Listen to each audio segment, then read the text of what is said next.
السلام عليكم ورحمة الله وبركاته. أهلا بيكم في فيديو جديد، وكل سنة وانتم طيبين. النهاردة عاملين كده زي ما انتم شايفين صينية السمين أو حلويات المذبح، صينية السعادة، شوفوا انتم بتسموها ايه. ده فطار أول يوم العيد، كل سنة وانتم طيبين. تعالوا كده نشوفوا بقى الصينية الجامدة دي فيها ايه. فيها شوية حاجات كده روعة والريحة قلب الدنيا. معانا كلاوي وقلوب وكبدة وفشة وممبار ومخاصي وكل حاجة بالتفصيل. بس الأول كده نصلي على الحبيب. اللهم صل وسلم وبارك على سيدنا محمد وعلى آله وصحبه أجمعين.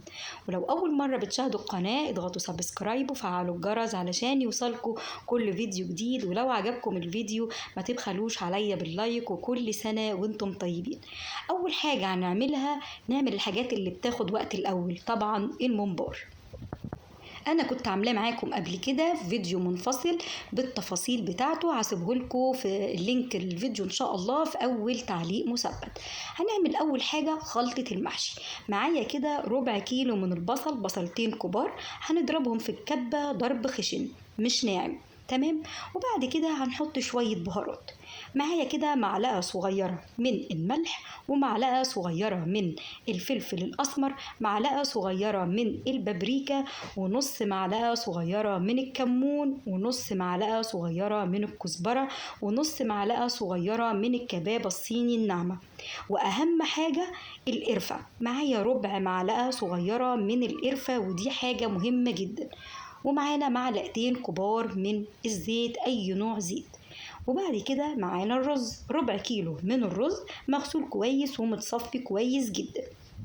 الكمية دي على قد ايه من الممبار؟ على كيلو ممبار قبل الغسيل، يعني كيلو ممبار بعد ما اتغسل كويس جدا وتنضف بقى على الميزان عندي نص كيلو. يبقى نص كيلو ممبار بعد غسيله عليه ربع كيلو من الرز، لان احنا مش بنملي الممبار رز، لازم يكون دلوقتي هتشوفوه ازاي ما بنملهوش عشان ما يفرقعش معانا.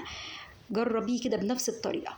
دلوقتي دي كده احنا بندعك بقى الرز مع البهارات مع البصل مع معلقتين الزيت عشان يبقى معاكي مفلفل من جوه، ما يبقاش الرز كده معجن، لا، الحركة دي بتخليه يبقى مفلفل، لانك انتي غلفتي كل الرز بمعلقتين الزيت الكبار اللي احنا حاطينهم. معانا بعد كده خضرة المحشي.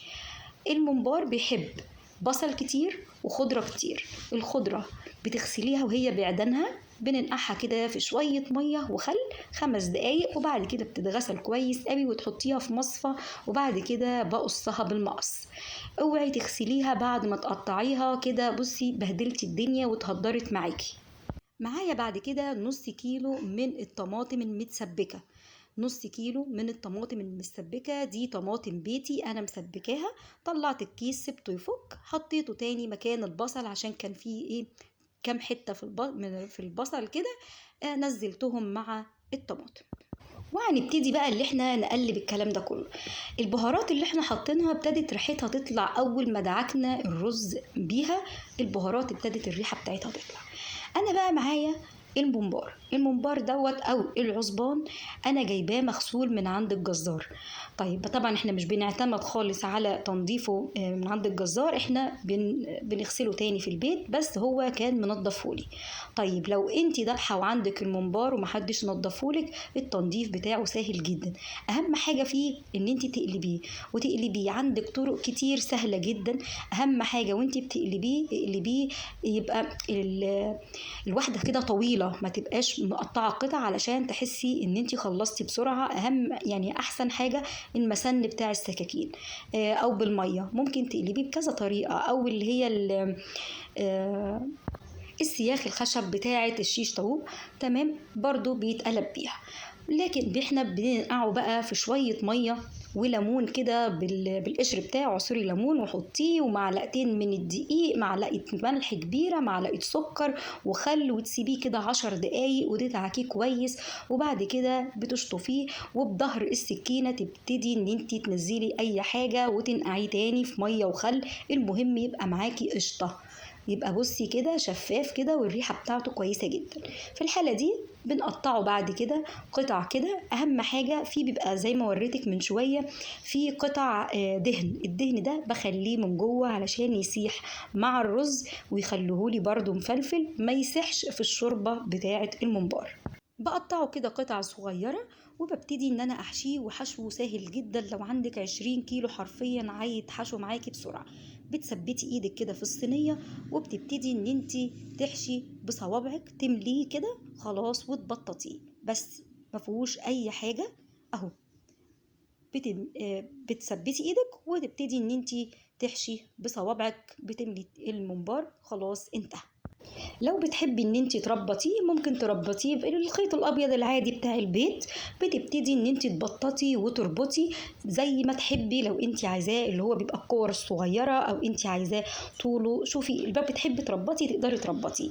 لكن انا ما ربطتهوش، انا قطعته قطع كلها مقاس بعض وابتديت ان انا احشيه وبمسح كده من عليه الرز والخضره، وبناخد حبه حبه كده في الصينيه زي ما احنا شفنا الرز، وبتبتدي تحشي. لو انت خايفه ان هو يفرقع تقدري بخله السنان تبتدي ان انت تعملي فتحات. لو ما عندكيش خله سنان بدبوس ابره يكون نظيف وتبتدي تعملي فتحات، بس هو مش هيفرقع معاكي بدل ما انت مش ماليه الممباره، لان لازم تديله مساحه ان الرز بيزيد لما بيستوى طبعا. نيجي بقى للسليق. اللي معايا دي شوربه، تمام. هنحط كده بصلايه صغيره علشان احنا حاطين بصل كتير في الممبار. احنا قلنا الممبار بيحب البصل الكتير وبيحب الخضره الكتير.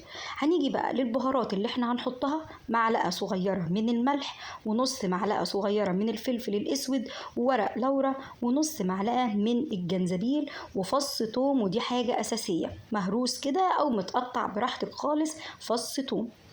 الحاجات دي هتديلي بقى ريحة حلوة وتدي طعم حلو للممبار. اوعي تنزليه والمية تكون لسه ما غلتش، لازم تكون بتغلي معاكي كويس قوي. بصي اول ما بنزله بيبتدي كده تتقفل الفتحات اللي موجودة من المية المغلية. طبعا انا مش هفضل انزل واحدة واحدة، انا بوريكي ازاي، بس انا بنزل كمية مرة واحدة كده، بس مش مرة واحدة تقلبيها علشان المية ما تطرطش عليكي لانها بتغلي كويس، لا حبة حبة كده بتنزليهم بسرعة والمية تكون بتغلي. هنسيبه يغلي على نار عالية الأول، وبعد كده هنروح مهديين النار وسط ونغطيه نص تغطية وتسيبيه لحد ما يستوى معاكي. الشوربة دي جميلة جدا لو انت بتحبي تشربيها، بس هي بتكون دسمة تشربيها، لكن اهم حاجه تقدري تعملي بيها ايه؟ تقدري تعملي عليها ملوخيه. الملوخيه بشوربه الممبار بيبقى طعمها جميل جدا. بنسيبه لحد ما يستوى. بنعرف منين ان هو استوى؟ اول ما بتتكي كده على فتحه من الفتحات اللي احنا سايبينها هيطلع معاكي الرز. اول ما الرز ما يكون استوى خلاص ملكيش دعوه بالجلده دي خالص، الجلده دي بتكمل سواها في التحمير.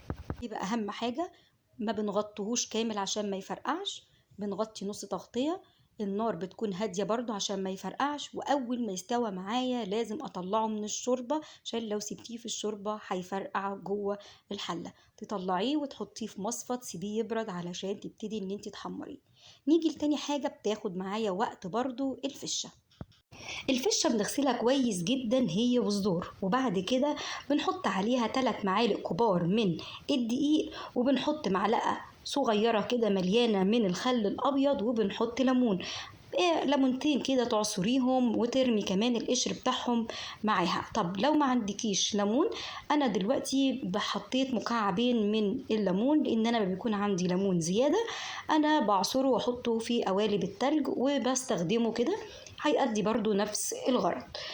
بنمسكها بقى ندعكها كويس قوي واحط عليها ميه واسيبها في التلاجة نص ساعة، وبعد كده بشطفها حلو قوي جدا من الدقيق والخل والليمون واسيبها كده في المصفى. معايا ميه بتغلي، ميه وحطيت عليها عصرة ليمونة، تمام.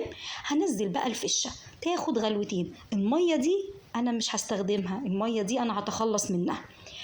بصوا اول ما بتتحط هي هتاخد غلوتين 3، اول ما بتحط لون الفشه بيتغير ولون الميه كمان بيتغير.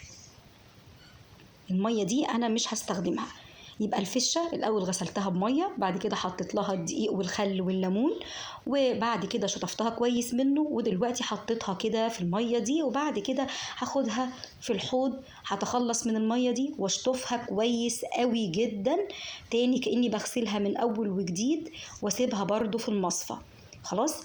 بعد كده هحط بقى ميه نظيفه، الميه دي بقى اللي احنا هنبهرها، دي مش شوربه، بس الفشه هتستوى في الميه دي فهتشرب من البهارات، لان انا مش هشطفها تاني خلاص. انا هقطعها اول ما هتطلع من الميه دي. حطينا ايه بقى في الميه؟ بصلايه، طماطمايه.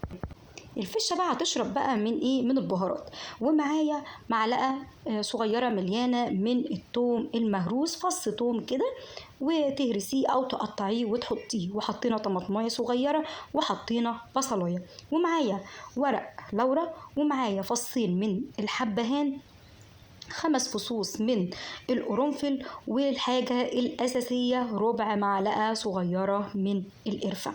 القرفة لما بتتحط في الأكلات اللي زي دي بتخلي مفيش ريحة، بجد القرفة دي حاجة كده يعني حاجة سحر، بتخلي مفيش أي ريحة أي زفارة أو حاجة، بالعكس هتخلي الريحة جميلة جدا. وبعد كده هننزل أول ما المية ما تغلي، كل ده كانت لسه الميه بارده. حطيت البهارات، اول ما الميه هتغلي معايا هنزل الفشه اللي انا غسلتها وحطيتها في المصفى تنزل الميه اللي فيها، وهسيبها بقى. وخلي بالك ان هي بتاخد سوا كتير، يعني مش هتطلعيها إلا لما تكوني متأكدة ان هي استوت. هتاخد غلوتين كده، النار عالية، بعد كده هنهدي النار ونغطيها نص تغطية علشان ما تفرش معاكي وعلشان تكمل سواها مظبوط. بعد كده هنطلعها بقى من المية دي، مش هنشطفها، هي شاربة بقى من البهارات، القرفة والورق اللورا والملح وكل الكلام اللي احنا حطيناه. هي هنطلعها بقى منه وهنسيبها تبرد تماما، وبعد كده هنقطعها رفيع. خلاص هنسيبها تبرد الاول وبعد كده تبتدي ان انتي تقطعيها. نيجي بقى للحاجة التانية اللي هو المخاصي. المخاصي دي انا عامله لها فيديو منفصل صغير جدا بس فيه التفاصيل ازاي بننضفها ونقطعها، وليها محلول نقع علشان بتبقى زفرة قوي، فعلشان تبقى ريحتها حلوة وطعمها حلو. انا خلاص عملت كل الكلام ده، ودلوقتي قطعتها. معايا طاسة ما فيهاش اي مادة دهنية سخنة جدا، نزلت المخاصي تاخد تشويحة. خلاص هسيب لكم اللينك في اول تعليق مثبت علشان اللي عايز يتفرج عليها بالتفاصيل، وتقدري تعمليها لوحدها بتبقى جميلة جدا من غير الصينية اللي احنا عاملينها. خلاص كده اتشوحت، واحنا الفشة بردت وقطعناها، والممبار كمان برد وهنحضره دلوقتي على التحمير. وطبعا تقدري الممبار تقدري تشيليه بعد ما اتسلق في اكياس وتحطيها في الفريزر، ووقت ما تحبي ان انتي تحمريه هتطلعيه بدال ما هو مسلوق، لكن ما يتشالش ني، لازم بدل ما هو مسلوق تقدري تشيليه براحتك. نيجي بقى نعمل الصينية ونحط بقى الحاجات دي كلها على بعض. معايا صينية باردة ما هياش سخنة، وحطيت فيها معلقتين سمنة فلاحي، طبعا الجو حر فالسمنة سايحة لوحدها، وحطيت معلقة كبيرة من الزيت، ونزلت كده شوية ليا مقطعاهم قطع صغيرين. تقدري تزودي الكمية براحتك، بس الكمية دي بالنسبة لي حلوة، تقدري تزوديها براحتك. طب ليه الصينية باردة والسمنة والزيت باردين ونزلنا اللية وهي باردة؟ علشان خاطر لو انتي عشان يعني بص تسيح كده وتاخد معاكي اللون الحلو البامبي، لكن لو هي سخنة والسمنة والزيت سخنين هتلاقيها لونت على طول وما ساحتش معاكي. اول ما كده تقلبتين وابتدت ان هي تسيح، نزلت الكلاوي والقلوب. الكلاوي والقلوب غسلهم كويس جدا وقطعتهم قطع رفيعة، وبعد كده حطيتهم في شوية مية ودقيق وخل وليمون لمدة 5 دقايق، وبعد كده عطيتهم شطفة وحطيتهم في المصفى. نزلوا كل المية، نزلتهم على اللية. تمام كده. ياخدوا كده تقلبتين، لان الكلاوي والقلوب هما اللي بياخدوا سوا، احنا نعتبر كل حاجة مسويينها، لكن الكلاوي والقلوب بياخدوا سوا. فنديهم كده ايه، من 5 ل10 دقايق تقليب في السمنة مع اللية والزيت على النار عالية لحد ما لونهم كده ما يتغير. نركنهم على جنب. هننزل بقى ايه الفشة والزور، احنا سبناهم يبردوا وقطعناهم قطع رفيعة. على قد ما تقدري الأكلة دي تقطعي كل حاجة فيها رفيع علشان تاخدي النتيجة كويسة. خلاص تاخد بقى الفشة برضو 5 دقايق، من 5 ل10 كده تقليب، لقيتيها اتحمرت معاكي تقلبي معاها الكلاوي والقلوب واللية، وبعد كده نحطهم في الأحرف زي ما انتوا شفتوا. ونزلنا المخاصي اللي احنا كنا عاطينها التشويحة، حطيناها في النص تقلبتين، وبعد كده قلبناهم كلهم مع بعض. برضو نعمل كده، نجيبهم كده على الأحرف ونعمل كده فتحة كبيرة، وهننزل بقى الكبدة البلدي الجميلة اللي احنا مقطعينها برضو رفيع. اول ما نزلتها الكبدة، ليه بنزلها في الاخر؟ علشان الكبدة ما بتاخدش سوا. لو نزلتيها في الاول هتجلد كده وتشد معاكي، تبقى عاملة زي الكاوتش. لا، هي الكبدة حلاوتها ان هي ما بتاخدش وقت في السوا، فبنحطها اخر حاجة. البهارات بقى اللي احنا هنحطها، هنحط معلقتين صغيرين مليانين من الملح، ونص معلقة من الفلفل الأسمر، ومعلقة مليانة كده من التوم المهروس، وحطينا معلقة صغيرة مليانة من الكمون. يبقى حطينا معلقتين ملح، نص معلقة من فلفل أسود، معلقة صغيرة مليانة من الكمون. وبعد كده حطيت معلقة كبيرة كده من التوم المهروس، كده حبة حلوين. يعني انت لو بتحبي التوم حطي معلقتين كده مهروسين، وحطينا معاها معلقة صغيرة من الكزبرة. بصي بقى الكزبرة مع التوم هيطلع بقى الريحة بصي الريحة جامدة بجد. معايا بقى معلقتين كبار من الخل، نحطهم بقى عليها كلها، بس احنا قلبنا الكبدة. اول ما لونها كده بصوا بقى ابتدى ان هو يتغير، دخلت في السوا، هنديها تقليبة كلها على بعضها. كلها تتقلب كده عشان كلها تاخد من التوابل. لو انت شايفة الملح عايزة يتظبط، تقدري تظبطيه في الوقت ده، وتديها بقى كده تقليبة والنار عالية. غطيتها وسبتها شوية كده دقيقتين. كنت قطعت بصلاية كده شرايح، وقرن فلفل كوبي كمان قطعته رفيع، ونديها تقليبة ونغطيها برضو والنار عالية 5 دقايق بس، لحد ما البصل والفلفل يدبل معايا. لو انت شايفه ان في حاجه ما استوتش معاكي، تقدري تحطي لها ربع كوبايه من الميه. الممبار طلعته دهنته كده بالزيت، وحطيته تحت الشوايه، ما حمرتهوش ولا حاجه، رشه كده من الزيت بالفرشه وحطيته تحت الشوايه، اخد معايا اللون الجميل ده، وهي كلها استوت معايا والملح بتاعها مظبوط. ابتديت كده ان انا ارش على الممبار ملح وفلفل، وابتديت ان انا ارص الصينيه زي ما انتوا شايفينها، كل حاجة مستوية معايا. بألف هنا وشفا، وكل سنة وانتم طيبين، والسلام عليكم ورحمة الله وبركاته.